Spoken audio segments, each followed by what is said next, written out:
نحمده ونصلي ونسلم على رسوله الكريم اما بعد فاعوذ باللہ من الشیطان الرجیم بسم اللہ الرحمن الرحیم۔ ٹھیک ہے، مشکات شریف ہم پڑھنے جا رہے ہیں۔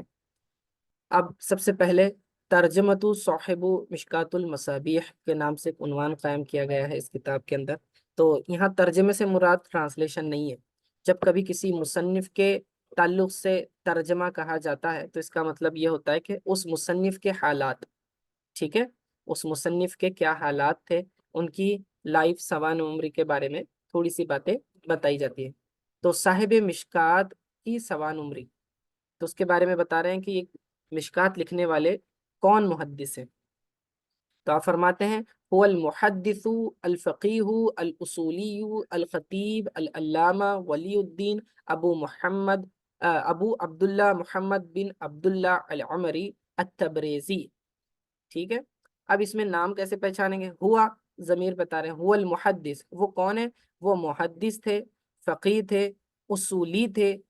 محدث کا مطلب میں نے کل بتایا تھا کہ ایسا شخص جو علم حدیث کی خدمات میں مشغول ہو، دن رات حدیث کی خدمات میں، اور یہ شخص جو ہے اسماء الرجال کا، علوم حدیثیہ کا بہت گہرائی کے ساتھ مطالعہ کرتا ہے، اس کا علم ہوتا ہے، پھر اس کے بعد اس کو کئیوں حدیثیں یاد ہو جائے، ہزاروں حدیثیں یاد بھی ہوتی ہیں، اور ہر حدیث جو بھی اس کے سامنے آئے تو اس کے علل کے بارے میں، یعنی کہ صحیح ہے نہیں ہے، اس کے بارے میں ساری معلومات اسے پتہ ہوتی ہے، تو یہ شخص محدث کہلاتا ہے۔ ٹھیک ہے، الفقیہ، فقیہ سے مراد جو ہے علم فقہ کا جاننے والا، یعنی جو درجہ اجتہاد پر فائز ہو اور جو ہے مسائل کو قرآن و سنت سے اخذ کر سکتا ہو، نکال سکتا ہو، تو یہ محدث بھی تھے، فقیہ بھی تھے، اصولی بھی تھے، یعنی کہ جو اصول حدیث اور اصول فقہ ہوتے ہیں اس کے ماہر بھی تھے۔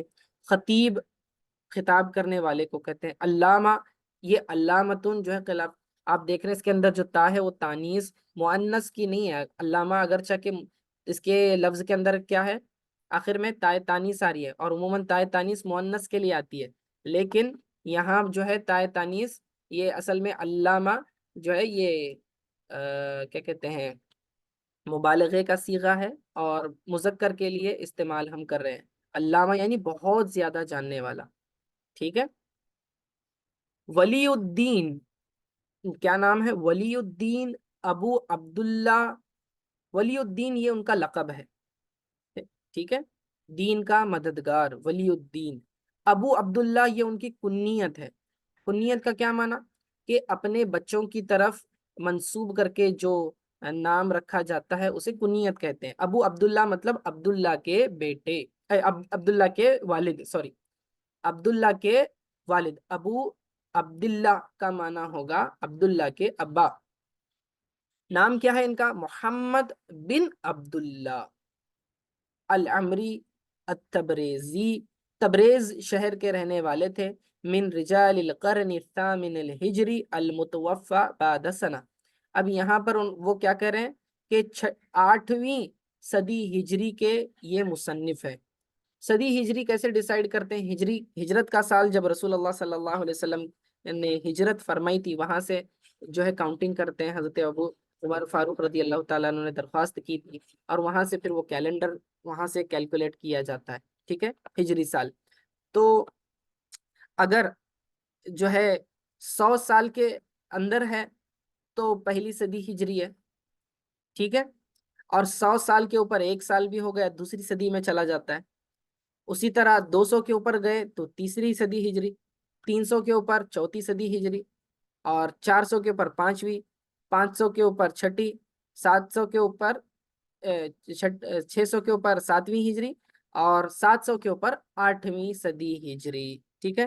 تو یہاں کیا لکھا ہے؟ 737 ان کی وفات کا سال لکھا، المتوفا یعنی انہوں نے وفات پائی، بعد سنہ اس سال کے بعد، کون سا؟ 737 ہجری بن جاتا ہے، ٹھیک ہے، 737 ہجری۔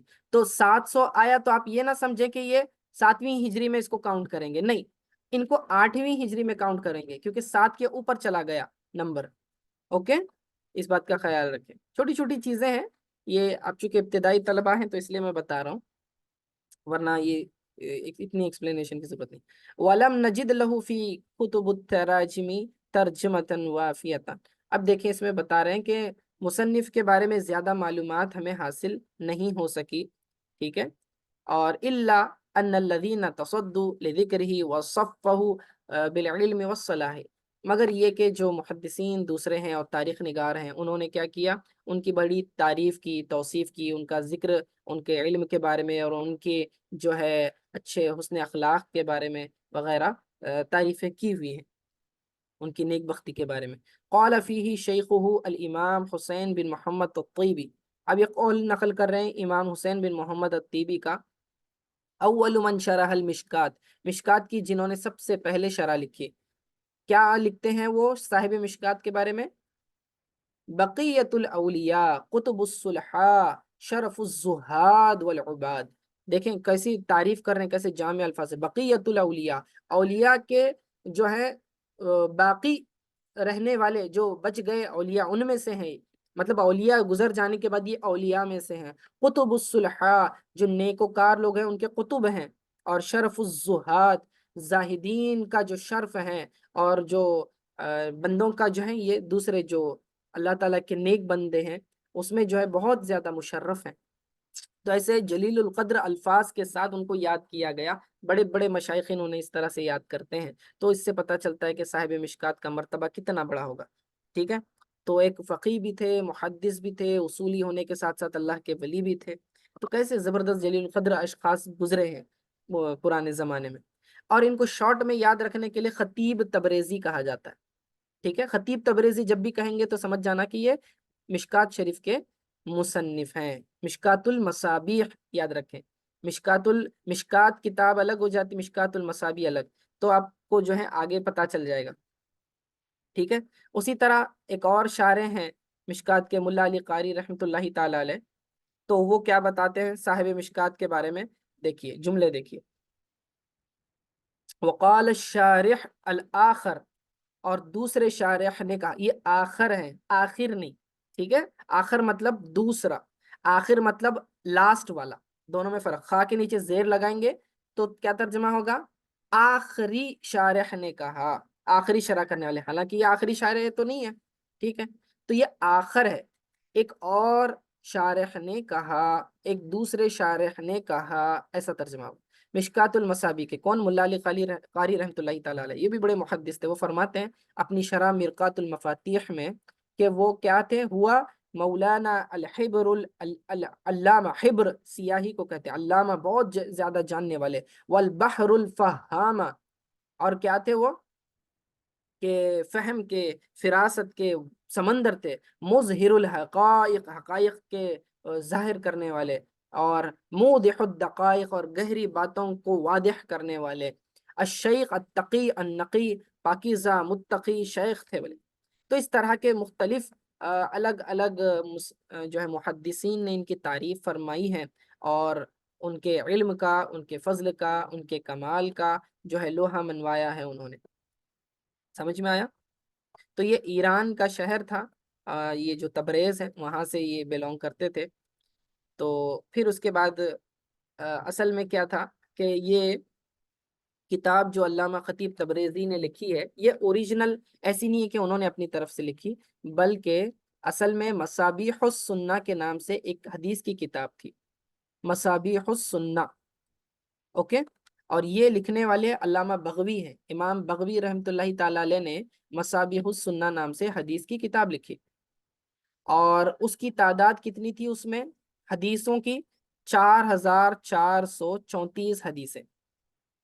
بعد میں علامہ خطیب تبریزی رحمۃ اللہ تعالی علیہ نے اس حدیث کی کتاب میں کچھ کمیاں پائیں، کمیوں سے مراد بعض مخصوص احادیث انہیں لگا کہ ہونی چاہیے تھی لیکن نہیں ہے، ابواب کی ترتیب انہوں نے دیکھی کہ بھئی اچھے اور بھی مزید ابواب اور سیکوینسنگ پراپر کرنی چاہیے تھی۔ پھر دوسرا کہ مصابیح السنہ کتاب میں انہوں نے جو ہے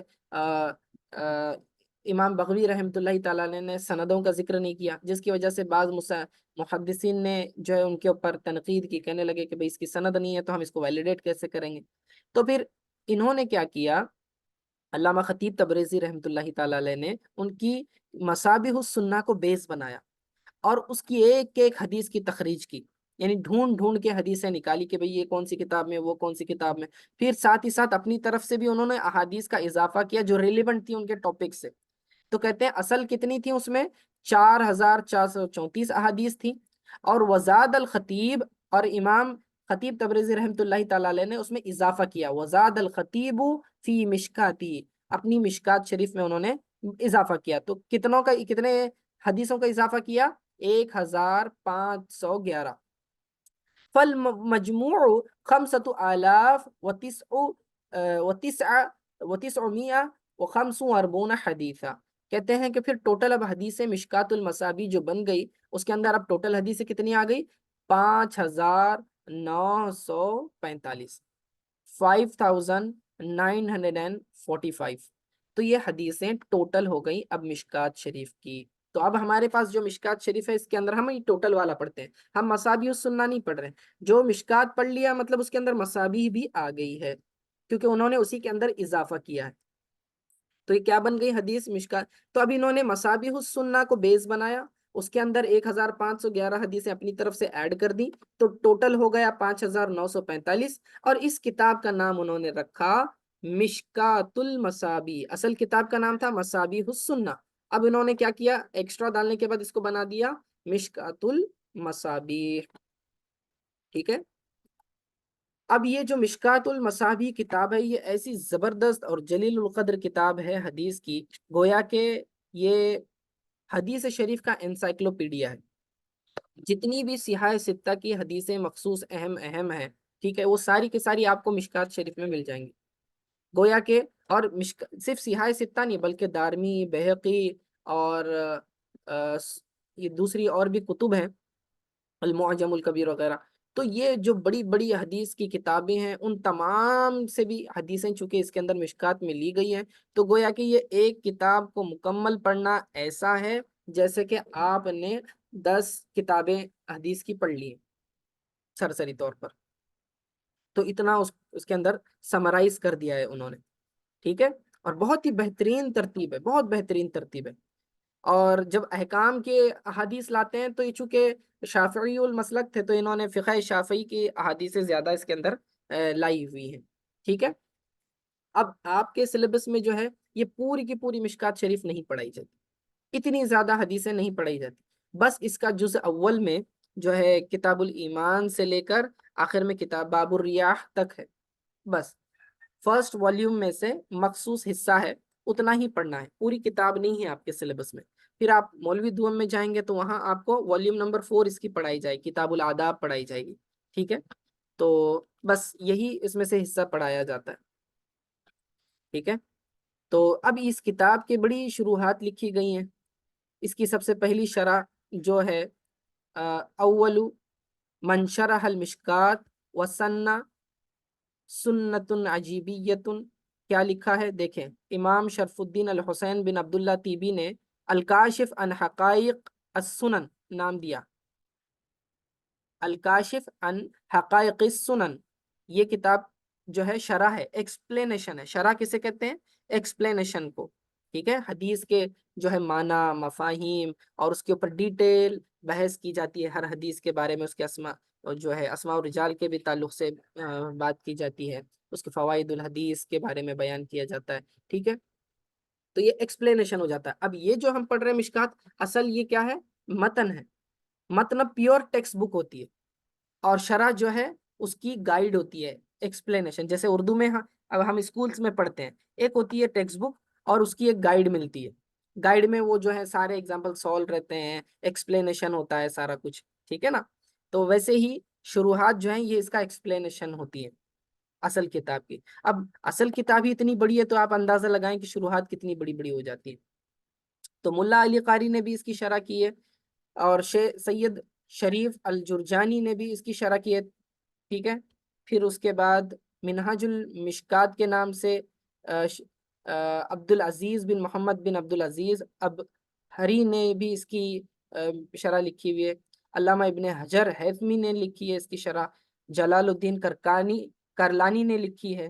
پھر اس کے بعد شاہ عبدالحق محدث دہلوی لمعات التنقیح کے نام سے انہوں نے عربی شرح لکھی. بعد میں پھر انہوں نے اشعت اللمعات فی شرح المشکات کے نام سے فارسی میں بھی شرح لکھی. یعنی مشکات شریف کی 2 انہوں نے شروحات لکھی، شاہ عبدالحق محدث دہلوی علیہ رحمہ نے. ٹھیک ہے. اب یہ ہندوستان کے محدث کے بارے میں بتا رہا ہوں، اور یہ وہ شخصیت ہیں شاہ عبد الحق محدث دہلوی علیہ رحمہ کہ جنہوں نے علم حدیث کو ہندوستان میں پھیلایا ہے، ٹھیک ہے۔ تو ان کی ایک شرح لمعات التنقیح، اور یہ عربی میں تھی، بعد میں انہوں نے پرشین میں بھی ایک لکھی اشعت اللمعات کے نام سے۔ اب بعد میں جو مصنفین ہیں انہوں نے پھر اس کی اردو شروحات بھی لکھی، اشعت اللمعات کا بھی اردو ترجمہ کیا۔ تو اہل سنت کے مصنفین میں سے جو ہے، اور بھی آپ کو مفتی احمد یار خان نعیمی صاحب کی بھی اردو میں مل جائے گی، تو وہ بھی اس کی شرح موجود ہے، ٹھیک ہے۔ اب یہاں اس کتاب میں پہلے تو اولاً ایک خطبہ ہے، خطبے کے اندر وہ حمد و ثنا وغیرہ بیان کریں گے، پھر اس کے بعد آگے جا کر بتائیں گے کہ اس کتاب کا لکھنے کا مقصد کیا تھا اور اس کے اندر پیٹرن کیا ہے، انہوں نے اس کتاب کے اندر حدیثیں کس پیٹرن سے لے کر آئی ہے۔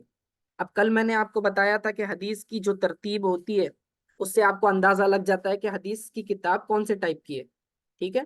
تو اس کے اندر وہ بتائیں گے کہ کس ترتیب سے میں نے اس کے اندر حدیثیں لی ہیں، کہاں کہاں سے لی ہیں، اور میرا مقصد کیا تھا، تو اس کے چند فوائد بتائیں گے۔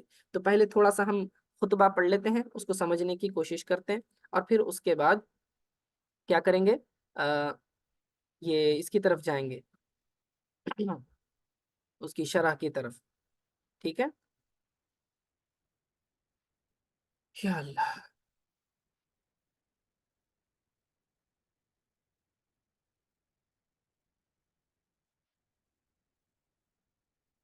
چلے شروع کرتے ہیں۔ بسم اللہ الرحمن الرحیم۔ الحمد للہ نحمده ونستعینه ونستغفره ونعوذ باللہ من شرور انفسنا ومن سیئات اعمالنا۔ اب دیکھیں، حمد و ثنا کے ساتھ مصنف نے اس کتاب کی ابتدا کی۔ الحمدللہ کا مطلب تمام تعریفیں اللہ ہی کے لیے۔ اب یاد رکھیں، حمد کا مطلب تعریف ہوتا ہے، لیکن کیسی تعریف، ٹھیک ہے، مطلق تعریف۔ مطلق کا کیا معنی، کہ چاہے آپ کو اللہ تعالیٰ کی طرف سے کوئی نعمت ملے یا نہ ملے، آپ جب تعریف کرتے ہو تو وہ حمد کہلاتی۔ اگر کسی نعمت کے بدلے میں آپ اس کی تعریف کرتے ہو تو وہ شکر کہلاتا ہے، ٹھیک ہے نا۔ حمد اور شکر میں فرق کیا ہے؟ نعمت کے بدلے میں اگر آپ جو ہے تعریف کریں گے تو وہ کیا ہوگا، شکر بن جائے گا، اور اگر بغیر کسی نعمت کے بس ایسے ہی تعریف کر رہے ہیں تو وہ کیا بن جائے گی، حمد بن جائے گی، ٹھیک ہے نا۔ یہ دونوں میں فرق ہے۔ جیسے کہ کھانا کھاتے ہیں آپ، کھانے کے بعد کیا کہتے ہیں، الحمدللہ الذی اطعمنا، تمام تعریفیں اللہ ہی کے لیے ہیں جس نے ہمیں کھلایا۔ تو اب یہاں آپ اللہ تعالیٰ کی جو نعمت رزق ہے اس کے اوپر کیا کر رہے ہیں، اس کے بدلے میں تعریف کر رہے ہیں، تو یہ تعریف آپ کا شکر کہلائے گا۔ سمجھ میں آ رہا ہے؟ تو شکر کے اندر بھی تعریف کے الفاظ ہوتے ہیں اور حمد کے اندر بھی تعریف کے الفاظ ہوتے ہیں۔ الحمدللہ، تمام تعریفیں اللہ ہی کے لیے ہیں۔ نحمدہ، ہم اسی کی حمد کرتے ہیں۔ وَنَسْتَعِينُهُ، اور ہم اسی سے کیا کرتے ہیں، مدد طلب کرتے ہیں۔ وَنَسْتَغْفِرُهُ، اور ہم اسی سے مغفرت طلب کرتے ہیں۔ وَنَعُوذُ بِاللَّهِ، اور ہم اللہ ہی کی پناہ طلب کرتے ہیں، کس سے، من شرور انفسنا، اپنے نفسوں کے شر سے۔ دیکھیں، اپنے نفس کے شر سے ہم کیا چاہتے ہیں، پناہ چاہتے ہیں، اور کس کی مدد مانگ رہے ہیں، اللہ تعالیٰ سے مدد مانگ رہے ہیں۔ کیوں اپنے نفس کے شر سے پناہ مانگی جائے؟ کہ نفس امارہ ہوتا ہے جو برائیوں کا حکم دیتا ہے۔ قرآن میں اللہ تعالیٰ نے فرمایا کہ نفس امارہ جو ہے برائیوں کا حکم دیتا ہے۔ ان نفس الامارۃ بالسوء، جو قرآن کے اندر آتا ہے نا آیت، کیا فرمایا گیا کہ ان النفس لامارۃ بالسوء، سورہ یوسف کی آیت ہے کہ بے شک نفس تو برائی کا بڑا حکم دینے والا ہے، ٹھیک ہے نا۔ تو اسی لیے چونکہ نفس برائی کا حکم دیتا ہے اور میں نیکی کا کام کرنے جا رہا ہوں، اور اس کے اندر نفس کی طرف سے کوئی خامی نہ رہ جائے اور نفس کی کوئی خواہش اس کے اندر نہ آ جائے، یعنی میں دنیاوی نفع کے لیے اور اپنی تعریف کے لیے نہیں کر رہا بلکہ دین کی خدمت کے لیے کر رہا ہوں، تو اس کے اندر میری نیت میں کوئی کھوٹ نہ آ جائے، اسی لیے میں پناہ چاہتا ہوں من شرور انفسنا، اپنے نفس کے جتنے بھی شر ہیں اس سے اللہ تعالیٰ کی پناہ چاہتا ہوں۔ وَمِن سَيِّئَاتِ أَعْمَالِنَا، سیئات سیئتن کی جمع ہے، سیئتن گناہ کو کہتے ہیں، برائی کو کہتے ہیں۔ اعمال جمع ہے عملن کی، کیا مطلب، اعمالنا ہمارے اعمال، ومن سیئات اعمالنا، اور ہمارے اعمال کی برائیوں سے پناہ چاہتا ہوں، یعنی کہ جو ہم برا عمل کرتے ہیں. اب چونکہ عمل انسان جب کرتا ہے، کوئی بھی کام کرتا ہے تو اپنے نفع کے لیے کرتا ہے، رائٹ. لیکن بعض اوقات وہ اعمال بھی ہوتے ہیں جس سے ہمیں بھی نقصان ہوتا ہے یا دوسروں کو نقصان ہوتا رہتا ہے، اور اللہ کی نظر میں وہ برا عمل ہوگا، گناہ کا عمل ہوگا. تو ہم ایسے اعمال سے پناہ چاہتے ہیں جو گناہ والے ہیں، جو برے کام ہیں. من يهده اللہ فلا مضل له، جسے اللہ تعالی ہدایت دے دے اسے کوئی گمراہ کرنے والا نہیں ہے. ومن يضلل فلا هادي له، اور اللہ جسے گمراہ کر دے اسے کوئی بھی ہدایت دینے والا نہیں ہے. ٹھیک ہے. اب یہ کیوں فرمایا؟ دیکھیے، ہدایت، گمراہی سب اللہ تعالیٰ کی طرف سے ہوتی ہے، لیکن اللہ تعالیٰ نے بندوں کو اختیار دے رکھا ہے. تو بندہ گناہ جب کرتا ہے تو اپنے ارادے سے کرتا ہے، لیکن نیک کام جب کرتا ہے ہدایت جو ملتی ہے وہ اللہ تعالیٰ کی توفیق سے ملتی ہے. تو اسی لیے فرمایا کہ من یہدہ اللہ فلا مضل لہ، تو جس کو اللہ تعالیٰ ہدایت دے دے اسے کوئی گمراہ کرنے والا نہیں ہے. ومن یضلل، اور جسے اللہ گمراہ کر دے، یہ ضلالت سے لفظ ہے. ہاں، ہم پڑھتے ہیں نا سورہ فاتحہ میں ضالین، اور ہمیں گمراہوں کے راستے پر نہ ڈال. ٹھیک ہے، ضالین یعنی گمراہ لوگ، تو اسی سے یہ ہے ضلالت کا معنی گمراہی. ومن یضلل، اور جسے وہ گمراہ کر دے، فلا ہادی لہ، تو اسے کوئی ہدایت دینے والا نہیں ہے. واشہد ان لا الہ الا اللہ، اور میں گواہی دیتا ہوں کہ اللہ تعالیٰ کے سوا کوئی معبود نہیں ہے. شہادتن تکون للنجات وسیلتن، کہتے ہیں کہ ایسی گواہی، شہادت گواہی کو کہیں گے، شہادتن ایسی گواہی، تکون للنجات وسیلتن، جو نجات کے لیے وسیلہ ہو. ایسی گواہی میں دے رہا ہوں کہ یہ گواہی دینے کے بعد اللہ تعالیٰ اس گواہی کو کیا کرے؟ میری نجات کے لیے وسیلہ بنا دے. وَلِرَفْعِ الدَّرَجَاتِ كَفِيلَةً، اور درجات کے بلند ہونے، رفع کہتے ہیں بلند کرنے کو، رفع الدرجات، درجات کا بلند ہونا. تو وَلِرَفْعِ الدَّرْجَاتِ، اور درجات کے بلند ہونے میں کیا ہو؟ کفیل ہو. کفیل کا کیا معنی؟ کافی ہو جائے. ٹھیک ہے، کافی ہو جائے. وَأَشْهَدُ أَنَّ مُحَمَّدًا، اور میں گواہی دیتا ہوں کہ محمد صلی اللہ علیہ وسلم کون ہے؟ عبدہ، اس کے بندے ہیں، ورسولہ، اور اس کے رسول ہیں. الذی بعثہ وطروق الایمان قد عفت آثارها، کہ یہ وہ ذات ہے کہ رسول پاک صلی اللہ علیہ وسلم کو بھیجا گیا ایمان کے طریقے کی طرف. قد عفت آثارها، جبکہ اس کے آثار مٹ چکے تھے، یعنی ایمان کی طرف جانے کے جو راستے ہیں اس کے آثار مٹ چکے تھے. کفر تھا، ضلالت تھی، گمراہی کے آثار تھے سب جگہ، ہدایت کی طرف جانے کا کوئی راستہ نام و نشان نہیں تھا. آثار نشانیوں کو کہیں گے. تو کوئی بھی آثار نہیں تھے، تب اللہ تعالیٰ نے رسول پاک صلی اللہ علیہ وسلم کو بھیجا جب عرب جو ہے بت پرستی کرتے تھے. وخبد انوارها، اور اس کے جو ہے نور بجھ چکے تھے. ووہنت ارکانها. تو اب یہاں سے اس ساری کی ساری اس خطبے کے اندر یہ جو باتیں بیان کرتے جا رہے ہیں، میں خطبہ پہلے پڑھ لیتا ہوں پھر اس کا تھوڑا سا ترجمہ کر لیتا ہوں. ووہنت ارکانها، کہاں تک آیا؟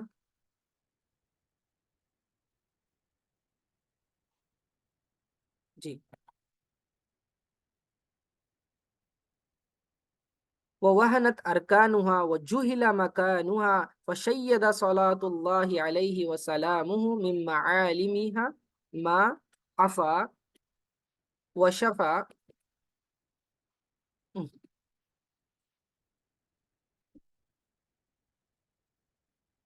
ما عفا وشفى من الغليل، جی، من العلیل فی تعبید کلمت التوحید من کان علی شفن، وأوضح سبیل الہدایت لمن اراد ان یسلکها، وأظہر کنوز السعادت لمن قصد ان یملکها. اما بعد، اب اس کے اندر اللہ تعالیٰ سے خیر طلب کرنے کے بعد اور یہ بتانے کے بعد کہ رسول پاک صلی اللہ علیہ وسلم کو جب بھیجا گیا تو ایمان کے راستوں کی نشانی مٹ چکے تھے، ان کی روشنی مدھم پڑ گئی تھی، اس کے ستون کمزور ہو گئے تھے، اور منزل غیر معین ہو گئی تھی کہ کہاں جانا ہے، یہ منزل ہی پتہ نہیں تھی، ان نبی مکرم صلی اللہ علیہ وسلم نے مٹے ہوئے نشانوں کو ظاہر کیا اور کلمہ توحید کی تائید سے بیمار کو شفا عطا کی، جو تباہی کے کنارے پر پہنچ چکا تھا، راہ ہدایت کے خواہش مند کو سیدھی راہ دکھائی اور سعادت کے خزینوں کو حاصل کرنے والوں کے لیے ان کی نشاندہی کی۔ اب اما بعد جو لفظ آتا ہے حمد و صلات کے بعد، اما بعد کا کیا معنی؟ حمد و صلات کے بعد۔ اب انہوں نے شروع میں کیا کیا؟ خطبے کے اندر اللہ تعالیٰ کی حمد بیان کی اور رسول پاک صلی اللہ علیہ وسلم کے اوپر جو ہے صلاۃ السلام پیش کرنے کے بعد، ان کی تعریف کرنے کے بعد اب یہاں سے اپنا خطبہ اسٹارٹ کر رہے ہیں۔ تو یہ طریقہ ہے، یاد رکھیں، اس کو فصل خطاب کہا جاتا ہے۔ کیا؟ فصل خطاب، خطاب کے درمیان فصل کرنا، جدا کرنا۔ پہلے اللہ تعالیٰ کی حمد و ثنا اور رسول پاک صلی اللہ علیہ وسلم پر درود و سلام پڑھنے کے بعد اب جو اصل مدعا بیان کرنا ہے تو لفظ اما بعد کہہ کر کیا جاتا ہے۔ جمعہ میں جب امام خطبہ دیتا ہے تو وہ بھی اسی طرح کرتا ہے، ٹھیک ہے؟ تو خطبے کے اندر بھی جو ہے آپ دیکھیں گے الحمدللہ نحمدہ ونستعینہ، یہ ساری چیزیں کہنے کے بعد اما بعد، پھر اس کے بعد واضح و نصیحت شروع کرتا ہے وہ، ٹھیک ہے؟ اور یہ اما بعد سب سے پہلے کس نے کہا تھا؟ سب سے پہلے ایک روایت کے مطابق سب سے پہلے اما بعد جو ہے حضرت داؤد علیہ السلام نے استعمال کیا تھا۔ قرآن کے اندر ہے کہ ہم نے داؤد علیہ السلام کو فصل خطاب عطا فرمایا، اور مفسرین نے اس کی شرح میں لکھا ہے کہ فصل خطاب سے مراد یہ لفظ اما بعد ہے، ٹھیک ہے؟ آگے کیا فرما رہے ہیں دیکھیے،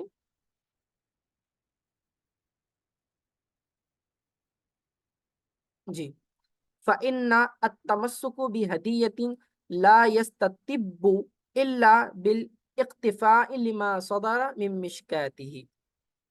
اب یہاں سے وہ مشکات شریف کے بارے میں بتائیں گے۔ وَالْاِعْتِصَامُ بِحَبْلِ اللَّهِ لَا يَتِمُّ إِلَّا بِبَيَانِ كَشْفِهِ وَكَانَ كِتَابُ الْمَصَابِيحِ الَّذِي صَنَّفَهُ الْإِمَامُ مُحْيِي السُّنَّةِ قامع البدع ابو محمد الحسین بن مسعود الفرا البغوی رفع اللہ درجته، اجمع کتاب صنف فی بابه واضبط لشوارد الاحادیث واوابدها، ٹھیک ہے؟ اس کے اندر آپ فرما رہے ہیں کہ کتاب مصابی کو جس کو جناب محی السنہ، بدعت کو کما قلا کرنے والے، بدعتوں کو توڑنے والے، کون؟ ابو محمد حسین بن مسعود فرا بغوی، شارٹ میں امام بغوی کہہ رہے ہیں، تو انہوں نے اس کو تصنیف کیا تھا، اور یہ جو ہے اس موضوع پر جامع کتاب تھی جس میں منتشر جو متفرق احادیث کو عمدہ طریقے پر جمع کیا گیا۔ لیکن جو مصنف ہیں انہوں نے اختصار کو مد نظر رکھ کر احادیث کی سندوں کو بیان نہیں کیا تھا، جس پر بعض ناقدین نے اعتراض کیا، جیسے کہ میں نے آپ کو پہلے بتایا، ٹھیک ہے؟ اس کے اوپر لوگوں نے اعتراض کیا، فرمایا وَلَمَّا سَلَكَ رضی اللہ عنہ طریق الاختصار، کہتے ہیں کہ انہوں نے مختصر طریقہ اختصار اختیار کیا، شارٹ میں انہوں نے لکھا، وَحَذَفَ الْأَسَانِيدَ، اور حدیثوں کی اسانید کو کیا کر دیا؟ ڈراپ کر دیا، وَتَكَلَّمَ فِيهِ بَعْضُ النُّقَاد، تو جو بعد ناقدین ہوتے ہیں، کرٹکس ہوتے ہیں، ناقد کسے کہتے ہیں؟ کرٹکس کو، نقاد اس کی جمع ہے، تو ناقدین نے کیا کیا؟ جو کرٹیسزم کرنے والے، انہوں نے کہا کہ بھئی اس کے اندر تو اسانید نہیں ہے، تو یہ اتنی یوزفل نہیں ہے، وَإِن كَانَ نَقْلُهُ وَإِنَّهُ مِنَ الثِّقَاتِ كَالْإِسْنَادِ لَكِنْ لَيْسَ مَا فِيهِ أَعْلَامٌ كَالْأَغْفَالِ فَاسْتَخَرَّتْ، کیا فرما رہے ہیں آگے دیکھیں، کہتے ہیں کہ اس پر جب لوگوں نے اعتراض کیا، لیکن ثقہ عالم ہونے کی وجہ سے آپ کا نقل کر دینا ہی کافی تھا، اور یہ بمنزلہ سند تھا کہ آپ جیسے اتنے بڑے محدث نے لکھا، مطلب سند کی اس وقت ضرورت نہیں تھی، لیکن نشان والی چیز کو بے نشان نہیں کیا جاتا، تو میں نے اس بارے میں اللہ تعالیٰ سے طلب خیر کی، تو یہ جو ہے نا خیر کو طلب کرنے کا لفظ ہے، ٹھیک ہے؟ اب یہ وقت ہو گیا، ہم یہیں پر روک دیتے ہیں، آج کے لیے اتنا کافی ہے، کل اس کے بارے میں پھر آگے کنٹینیو کریں گے۔ وصلی اللہ تعالی علی خیر خلق محمد و آلہ وصحبہ اجمعین برحمتک یا ارحم الراحمین۔